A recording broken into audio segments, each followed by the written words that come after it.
Boa noite para você que está aí aguardando pela aula de língua portuguesa. Você aqui da sexta etapa, sexta não, aqui é a quinta etapa, né? Quinta etapa, estamos concluindo aí mais uma fase do nosso ensino fundamental para você alcançar seus sonhos, correr atrás dos seus projetos, se Deus quiser, vai dar tudo certo para você, tá bom? E como hoje é terça-feira, é dia de estudarmos gêneros textuais. É porque a língua portuguesa é aplicada à leitura, à oralidade, é aplicada à escrita, à produção textual, aplicada à análise linguística. Quer dizer, a língua portuguesa é expansiva, né, gente? É dinâmica e nós estamos aqui para trabalhar. Eu estou certo, Nazaré do Piauí? Meu abraço, meu beijo carinhoso para você que está aí assistindo nossa aula. Faça contato, tá bom? Manda seu alô. E você que está pelo YouTube também participe da nossa aula. Hoje vamos falar de fatos e argumentos em textos dissertativos argumentativos, como a resenha crítica e o ensaio, que não é exatamente o ensaio literário, mas poderia ser, né? Porque eu gosto muito dessa modalidade do ensaio literário.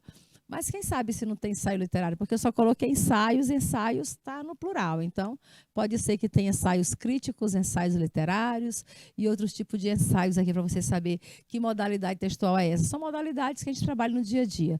Porque os textos, na verdade, é a concretização da língua portuguesa. A gente concretiza a língua portuguesa assim, ó, se comunicando. Não é isso? Enquanto eu estou dando uma aula, o que é uma aula? A aula é um tipo de texto expositivo. Certo? Enquanto você está aí conversando com o colega do lado, vocês estão num diálogo, por mais que não seja no ambiente da escola, né? Que não deveria ser, mas é um diálogo e diálogo é tipo de texto. Então, a gente materializa a língua portuguesa assim, fazendo textos, sejam textos orais ou sejam textos escritos. Então, vem para a aula, porque hoje a gente tem muito aqui o que aprender. E a Mariana disse que a aula hoje vai ser relâmpago, viu, gente? Mariana hoje está igual o The Flash. E ela já avisou ali, professora, hoje a aula é relâmpago. Eu digo, se preocupa não, que nós estamos para-raio aqui e vai estar todo mundo vai ficar bem, né? No final fica tudo muito bem. Vamos então de fatos e argumentos em resenhas e ensaios. Para quem não viu a aula, é hora de rever. Fatos é aquilo que acontece. Argumento é aquilo que eu uso como estratégia de convencimento. E isso são necessários tanto para eu escrever uma resenha como para eu escrever um ensaio. Então, vamos trabalhar com essa modalidade textual. Fatos e argumentos nas resenhas e nos ensaios. Resenha crítica.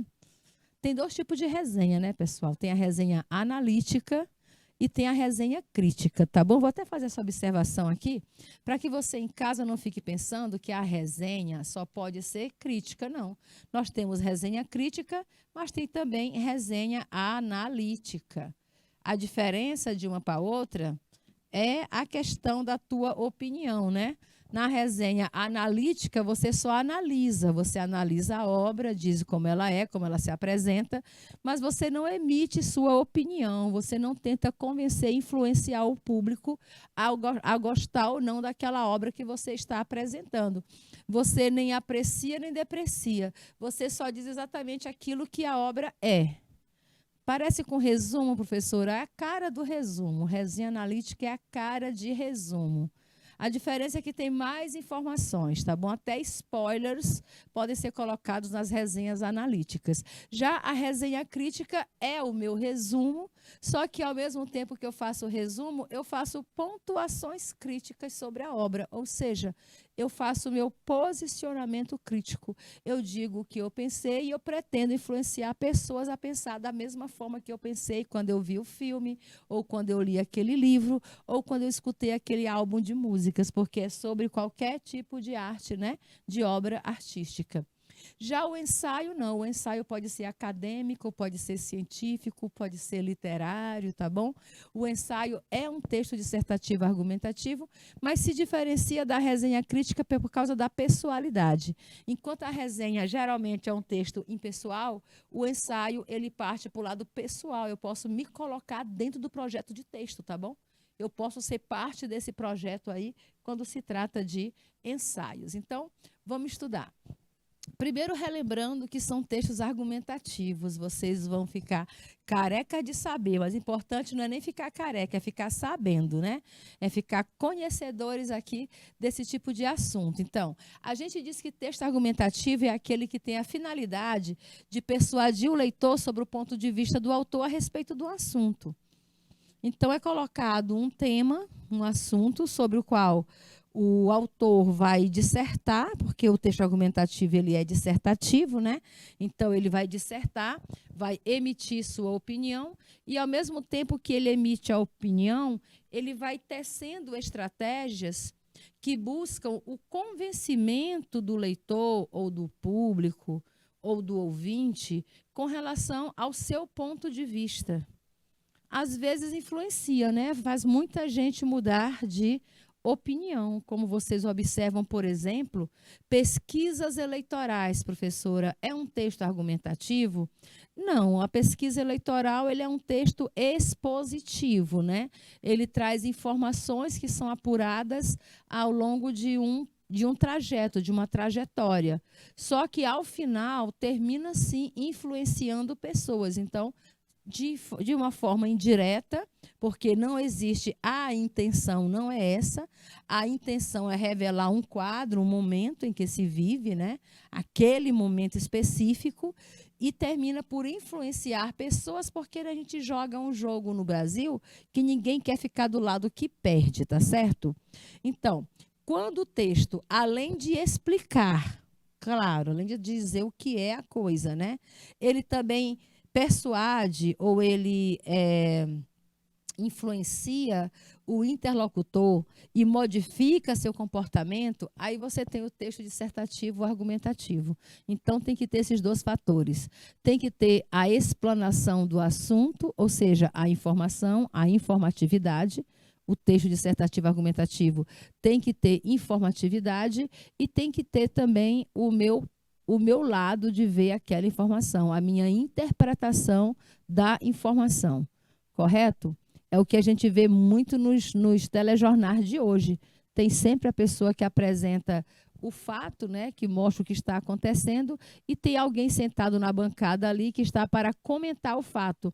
Se você assistir aos telejornais, Globo News, por exemplo, fica uma pessoa apresentando o fato e lá no telão tem 5 pessoas que vão comentar o fato, cada um pelo ponto de vista. Um é formado em economia, vai falar do assunto pela parte econômica, o outro é sociólogo, vai falar do assunto pelo lado de vista sociológico, e assim cada um tem o seu próprio modo, o seu ângulo de ver o mesmo assunto. E isso é bom ou ruim, professora? Isso é ótimo. Isso é ótimo, tá? Isso aí colabora com o nosso discurso democrático, e isso aí também colabora com o nosso conhecimento. Quando você se prende muito assistindo telejornais que tem esse tipo de comentários, eu gosto muito de um telejornal que passa no Globo News, que apresenta os fatos tanto nacionais como internacionais, e na tela ficam 5 jornalistas, né? Todos eles são jornalistas especializados em áreas: política, em área econômica, em área internacional, direito nacional, direito internacional, e eles trazem seu ponto de vista sobre a mesma notícia. Então, você acaba vendo a mesma notícia por vários pontos de vista diferentes. É bastante interessante. É um aprendizado só. Quando você se pega assistindo esse tipo de programação, você só aprende, né? Você só abre a mente para vários lados que de repente estavam ocultos, escondidos, que você não conseguia enxergar. Aquele pontinho que fica escondido que sua mente não conseguia alcançar. E traz alguém e elucida para você. Traz elucidar, quer dizer, trazer à luz, né? Fazer brilhar, mostrar, revelar para você. Então, é muito bom quando você se pega assistindo programas de qualidade, tá bom? Então, vamos seguir aqui falando de resenha, tipos de resenha, crítica. Nós já falamos o principal critério da resenha, não é isso? Apresentar, tem que explicar um conteúdo e tem que emitir uma opinião a ponto de convencer o interlocutor e até mesmo, quem sabe, modificar seu comportamento ou modificar sua opinião. Fato, opinião e argumento. O que é isso mesmo? Olha a carinha aqui do emoji se perguntando, né? Qual é a diferença entre fato, opinião e argumento? Primeiro, fato e opinião você não deve nem misturar, porque são coisas completamente opostas. O fato é algo que é imutável, é uma afirmação, é um acontecimento verídico. Ou seja, você não pode mudar o fato, uma vez que ele acontece. Uma vez que você verbaliza, que você declara alguma coisa, aquilo é um fato, certo? Uma vez que você vai à rede social e diz, eu gosto de comer folhas, então você já afirmou que gosta de comer folhas. Eu sou vegana. Você chega, tem muita gente aí, influenciadores digitais, que são pegos no pulo do gato, né? Eu acompanhei outro dia uma influenciadora digital que se dizia vegana. Então, durante um momento de lazer, fora das câmeras, achando que estava fora de câmeras, ela se esbaldou numa churrascaria, né? Foi na churrascaria e comeu todas as carnes. Aí você imagina como foi essa revelação para o público. Então, isso é o fato. O fato ninguém muda. Olha, teve 2 fatos aqui. O primeiro fato foi quando ela afirmou que ela era uma pessoa vegana. Eu sou vegano. O que é o vegano, professora? Vegano não é regime, não, viu, pessoal? Tem gente que chega para mim e diz, eu estou fazendo dieta. Eu digo, é mesmo? Qual é a sua dieta? Agora eu sou vegana. Vegano não é dieta. Vegano não é regime. Vegano é um modo de vida. É uma ideologia. Você se torna... Olha, isso é importante, estamos falando de fato, opinião e argumento, é importante conhecer isso, né? Então, e também porque estamos falando dentro de um contexto, do nosso contexto aqui, sobre qualidade de vida. Então, o veganismo, ele não é uma dieta ou um regime alimentar. Na verdade, é uma ideologia, é um modo que a pessoa tem de ver o mundo. É um comportamento que você adota diante da sociedade. A nossa sociedade, a gente já nasce mamando, né? A gente já cresce mamando, alimentando do leite da mãe. Então, você já vamos dizer que você já não é vegana. Se você cresce alimentada do leite materno, leite humano, certo? Então, você já não é vegano. Porque o princípio do veganismo é você se alimentar de produtos que venham de seres que não tenham vida própria, que não sejam seres vivos. Como disse uma vez a apresentadora Xuxa Meneghel, ela diz assim, eu não consigo imaginar comendo nada que tenha mãe. Olha o lado que ela pensou. Não consigo me imaginar comendo nada que tenha uma mãe. Então, eu não vou comer uma galinha porque a galinha tinha mãe. Eu não vou comer a carne de vaca porque a vaca teve mãe. Eu não vou comer um queijo porque o queijo vem da vaca e a vaca tem mãe. Então, é isso. É quando você adota um perfil de vida, um estilo de vida, né? O veganismo não é só alimentar, é estilo de vida. Porque assim como você não come, não ingere produtos vindo de animais vivos, de seres vivos, você também não usa nada que tenha origem também de seres vivos, como algumas maquiagens que são feitas de fetos, de embriões, não é isso?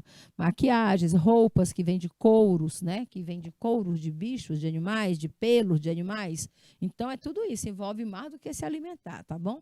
Então, o fato é que a influência digital disse que era vegana. E o antifato lá que aconteceu é que ela foi flagrada comendo carne numa churrascaria. Ou seja, foi por baixo toda a teoria dela de dizer que é vegana. Então, qual dos 2 prevaleceu? A afirmação ou o acontecimento, né? Porque ambos podem ser fatos. Você afirma, é um fato. Se acontece, também é um fato. Então, ela fez uma afirmação, mas na prática mostrou outra coisa. Então, o que prevaleceu? A prática prevalece sobre as afirmações. Não adianta tivemos já até esse tipo de discurso aqui anteriormente, né? A gente falou sobre fake ethics. Fake ethics é quando você promove um estilo de vida e acaba vivenciando outro estilo, que é completamente contrário àquilo que você prega, a famosa hipocrisia, tá bom? Então, a hipocrisia vem daí, quando você fala uma coisa e faz outra.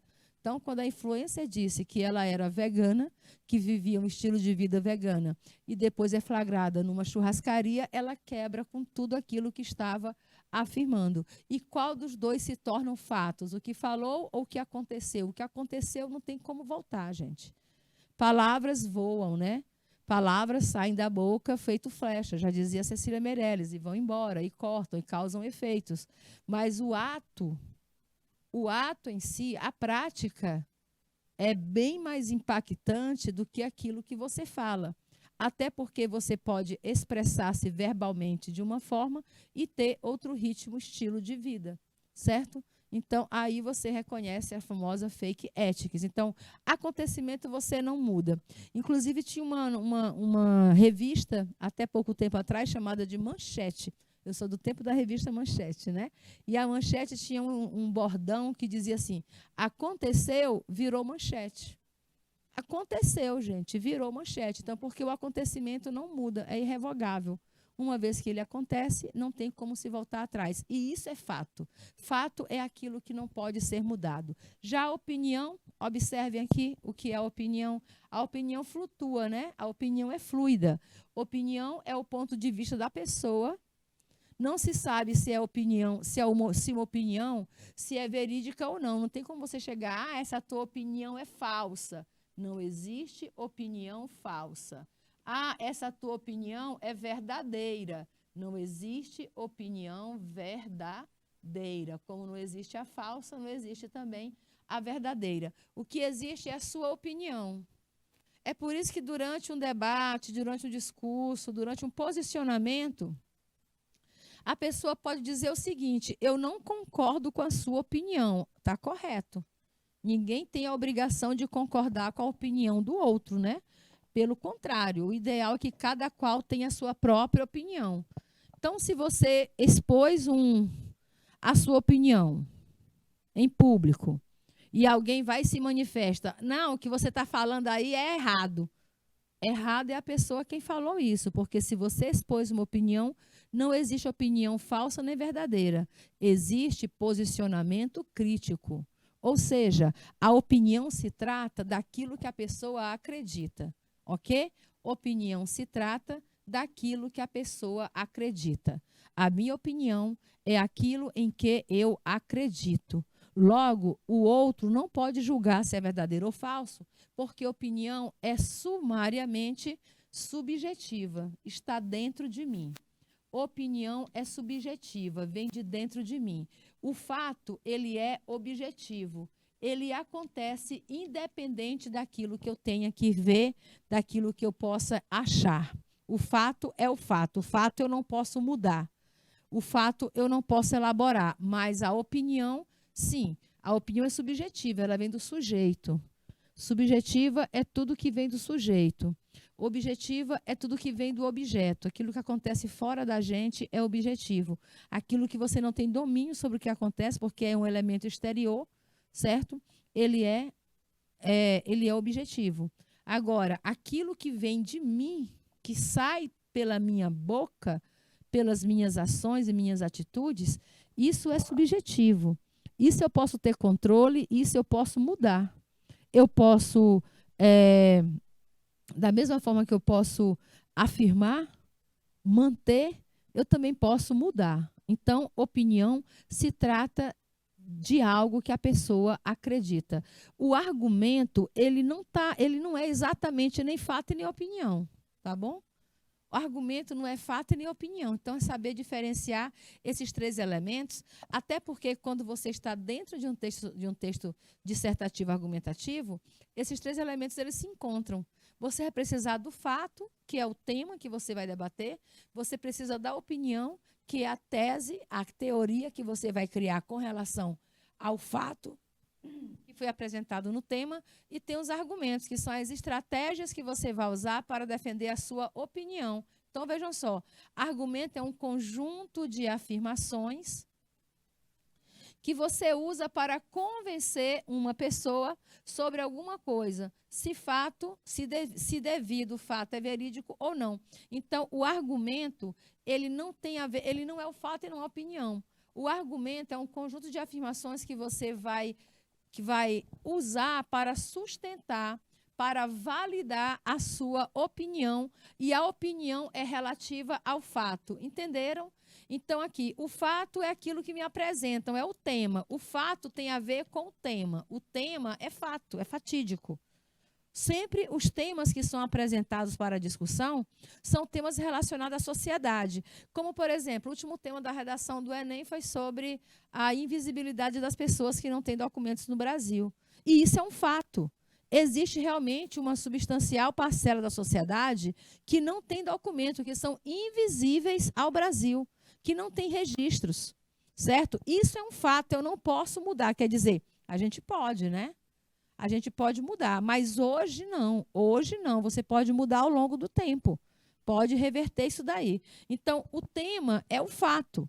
Pessoas sem registros, quando eu falo há pessoas sem registros no Brasil, sem registro, sem nenhum documento, isso é fato, certo? Isso é fato. A opinião é o que eu penso sobre isso aqui. Como eu me posiciono diante desse fato. Eu nego o fato? Eu aceito? Então, eu vou formar a minha teoria. Aí, a opinião, né? É a tese. A opinião é a tese. Ó. Se o fato é o tema, a opinião é a tese. Pronto.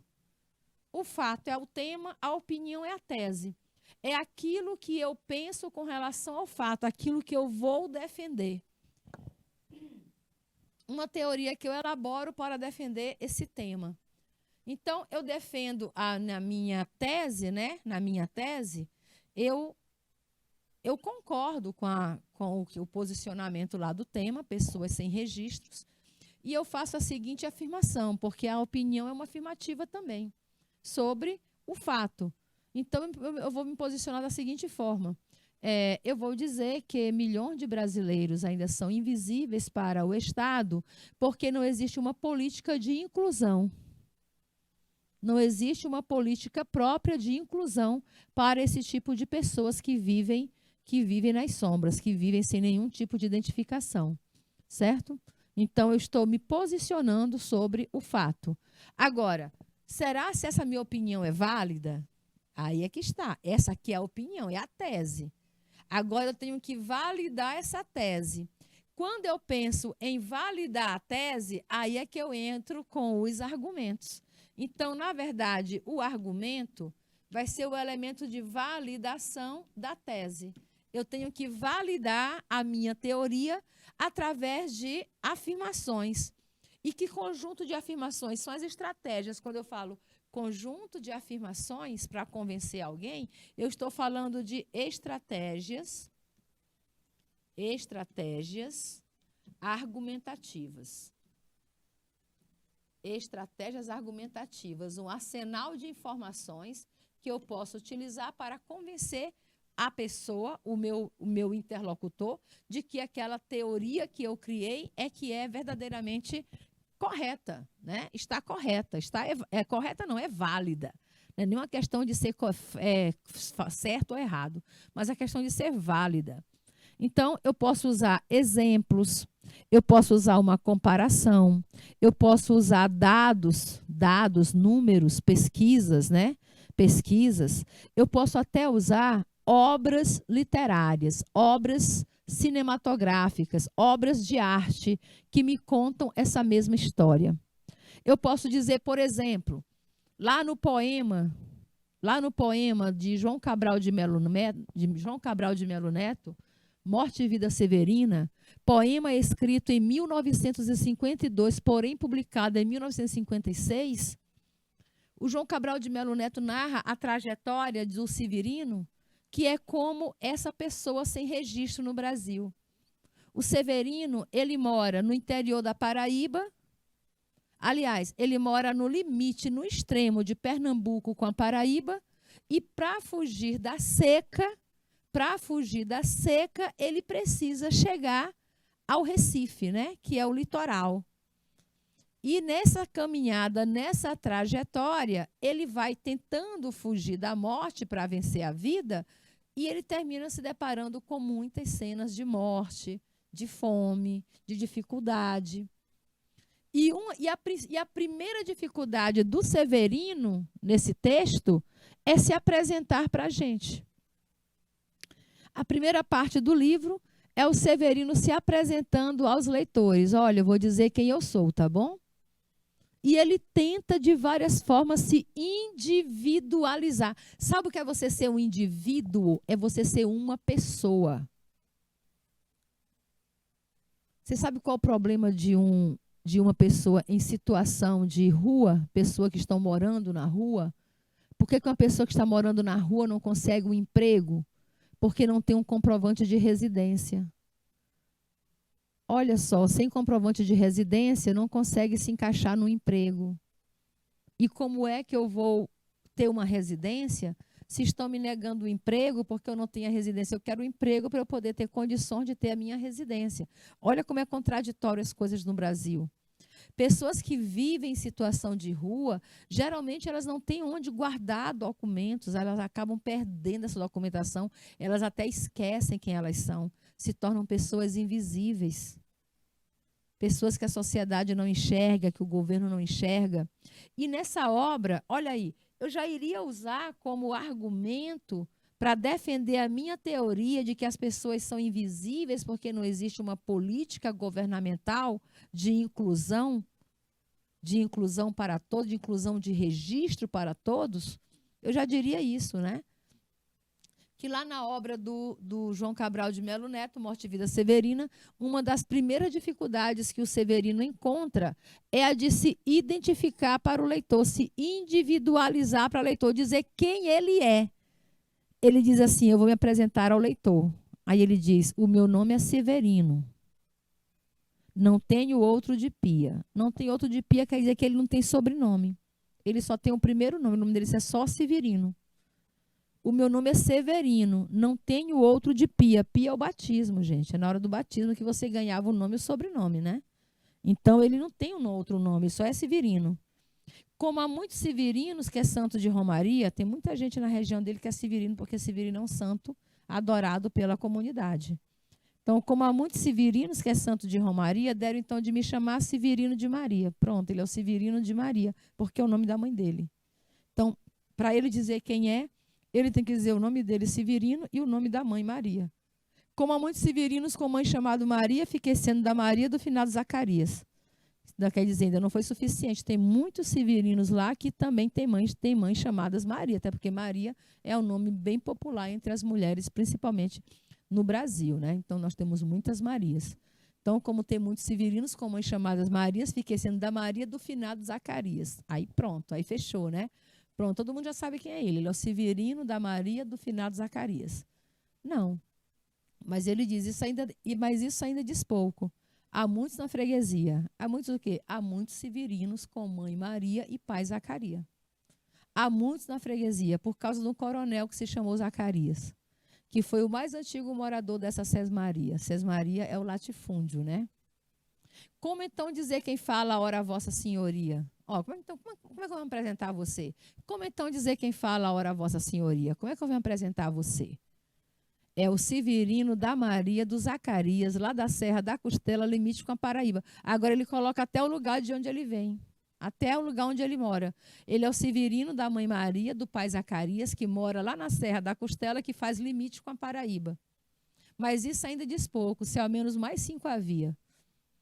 Também chamado Severino, filho de Tanta Maria, com o nome do mesmo pai, já finado Zacarias, vivendo na mesma serra magra e ossuda que eu vivia. Tinha mais 5 que tinham as mesmas características dele. Entenderam? Isso tudo poderia ser resolvido para ele se apresentar se ele tivesse uma carteira de identidade. Ele só mostraria a identidade dele, está aqui. Eu sou o Severino Maria Zacarias. Sou o Severino da Maria do Zacarias, está registrado, pronto. Teria nome, sobrenome, tudo registrado, ele seria uma pessoa individual. Ele teria um número que o identificaria nacionalmente, certo? Por um número da carteira lá do RG, ele seria identificado nacionalmente. Aí, com essa carteira, ele poderia fazer outros documentos que também se precisa para provar que você é um cidadão. Então, é um exercício de cidadania. Entenderam? Então, você pode. O que é que você faz? Você está falando de um fato, de um tema, né? O tema é o fato que é apresentado. Aí você elabora a sua opinião sobre esse tema, você geralmente se posiciona dizendo por que que isso acontece, e então você vai usar argumentos, artifícios, estratégias para convencer de que realmente isso é um fato que acontece no Brasil, dando suporte, dando embasamento à sua tese. Entenderam? A importância de cada um desses três, aliás, a importância de cada um desses elementos no texto argumentativo é deixar bem claro que o texto é composto de três formas de se expressar diferentes e que nos ajuda a entender, a ler o texto. Então, o texto é composto dessas três partes. O texto argumentativo, ele precisa do fato, da opinião e da estratégia argumentativa para ele poder se solidificar. Beleza? Entendido? Cidadania, direito de ter direitos. Eu já trago aqui um texto do Gilberto Damasceno, né, que é um sociólogo aí, Gilberto Damasceno, e ele está falando sobre cidadania. Olha aí, ó, cidadania é um fato, gente. Cidadania é um fato, né? Agora, você sabe o que é ser cidadão? Você sabe o que é exercer sua cidadania? Pois é, o Gilberto Damasceno vai se posicionar sobre o que é cidadania. E vai usar, já tem o fato, que é a cidadania, aí ele vai agora se posicionar, dizer uma teoria dele, e depois ele vai defender essa tese, né? Defender a tese com argumentos. Cidadania é o direito de ter uma ideia e poder expressá-la. Ele está conceituando o que é cidadania. Ele está afirmando o que é cidadania. Cidadania é o direito de ter uma ideia e poder expressá-la. É poder votar em quem quiser sem constrangimento. Há detalhes que parecem insignificantes, mas revelam estágios de cidadania. Ou seja, tem aspectos da vida que você acha tão relevante, né, tão insignificante, mas que são estágios de cidadania. Por exemplo, respeitar o sinal vermelho no trânsito é um estágio de cidadania. Não jogar papel na rua, não destruir telefones públicos, não furar fila, não estacionar na vaga de quem tem deficiência ou necessidades especiais, certo? Não levar o dinheiro a mais do trocado, do caixa, que o caixa passou a mais, devolva o dinheiro dele. Não querer se dar bem em cima dos outros, isso é exercer cidadania. Por trás desse comportamento está o respeito à coisa pública. Isso aqui é a opinião dele já. Por trás desse comportamento está o respeito à opinião, à coisa pública. Foi uma conquista dura. O quê? Ser um cidadão, exercer a cidadania e ser democrático. Foi uma conquista dura. Muita gente lutou e morreu para que tivéssemos o direito de votar. Então, o voto também é o exercício de cidadania, né? É outro julgamento que ele faz. O voto é um exercício de cidadania. E ele diz, muita gente lutou e morreu para que você tivesse hoje esse direito de votar. Aí você simplesmente chega no dia de votar, não vou votar não, porque a fila estava muito grande, vou ficar em casa. Não exerceu o seu direito de cidadania. Lembre-se, quando você se abnega de fazer sua escolha política, os outros escolhem por você. E, de repente, quem é escolhido não é aquele que pensa como você pensa. Aqui você tem modalizador. Muita gente, né? Muita gente lutou para que tivéssemos direito de votar. Outros poderiam dizer, olha, relativamente uma parcela de gente lutou. Mas ele botou muita gente, não disse exatamente quantos. Não foi cirúrgico, ele foi muito abrangente. O trecho, cidadania é o direito de ter uma ideia e poder expressá-la. Você diria que esse trecho, no texto, é o quê? É um fato, é uma opinião, é um argumento, é um tema ou é uma tese? Tema não, né? Tese ainda não. Porque no primeiro parágrafo de um texto é interessante que você apresente o tema. Mas o que é o tema? O tema é o fato. E o que é o fato? O fato é a afirmação. É aquilo que você afirma. E isto é uma afirmação. Cidadania é o direito de ter uma ideia e poder expressá-la. Isso é uma afirmação, isso é um fato. Você pode contestar, procura no dicionário. Quer contestar, dizer que não é? Procura no dicionário que vai dizer cidadania, direito de ter uma ideia e poder expressar. Cidadania, livre expressão de pensamento. Cidadania tem vários conceitos. Um deles é esse aqui. Então, eu não posso negar que o direito de ter uma ideia e o direito de expressar minhas ideias também é exercício de cidadania. Não quer dizer que seja só isso, mas quer dizer que isso é cidadania. Entenderam? Então, isto é fato. Aquilo que eu não posso mudar, aquilo que eu não posso contestar, que existe por si mesma, é chamado de fato. Mas é bom quando fica tudo marcadinho, né? No mesmo texto diz assim, o trecho que indica uma opinião em relação à cidadania. Então, aqui você viu que é o fato. Cidadania é o direito de ter uma ideia e poder expressá-la. Isso aqui foi o fato. É poder votar em quem quiser sem constrangimento.